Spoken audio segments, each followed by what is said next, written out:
ману дӯстам бо умеди он омадем ки зиндагиамон беҳтар шавад.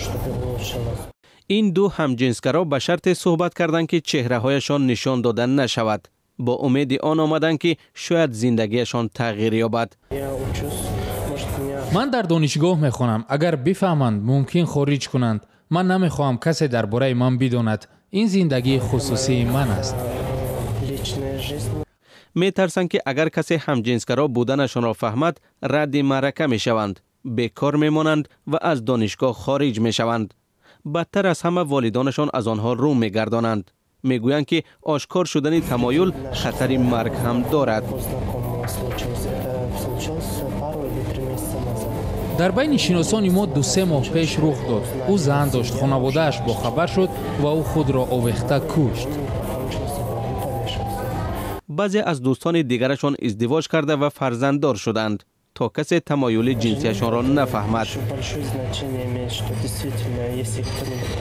اگر کسی از تمایل جنسی او پی برد میگویند ببینید وی زن و فرزند دارد، همجنسگرا نیست. اگر میبود زن نمیگرفت.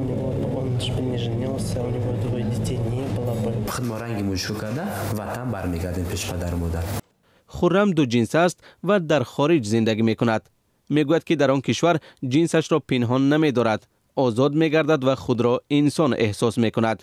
لباس زنانه میپوشد، موی و ناخنهای دراز میماند، اما پیش از بازگشت به نزد والدان در هر 2 سال خود را پسر میکند. سالهای اخیر به گفته وی درک همجنسگرایان در تاجیکستان بهتر شده است، ولی رفتار بد با آنها یک کار معمولی است.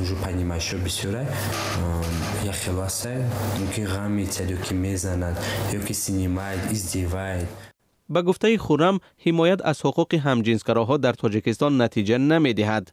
آن دوستانش که تمایل جنسیشان را آشکار کرده و برای حق خود مبارزه بردند لط و کوب و تحقیر شدند. شما خدا نمیترسه، شما نماز نمیخونین، از خودشان بخبر. نماز خوان، فلانی کن، ملاقی کن، خدا تو را میبخشد، زن بگی خدا تو را میبخشد، فلانی. این دو جفت میخواهند که تاجیکستان را ترک کنند. برای در زندگی همیشه پنهان نکردم. البته من میخوام به گرمانیا سفر کنم و هم اویلوی به اونجا برم. همجنسگرایان در تاجیکستان جمعیت علاهیده ندارند و در خانه های اجاره جمع می آیند. از ترس آشکار شدن از جمع آمد در رستوران و کلوب ها پرهیز می کنند، چون می دانند که نتیجهش آزار و اذیت می شود.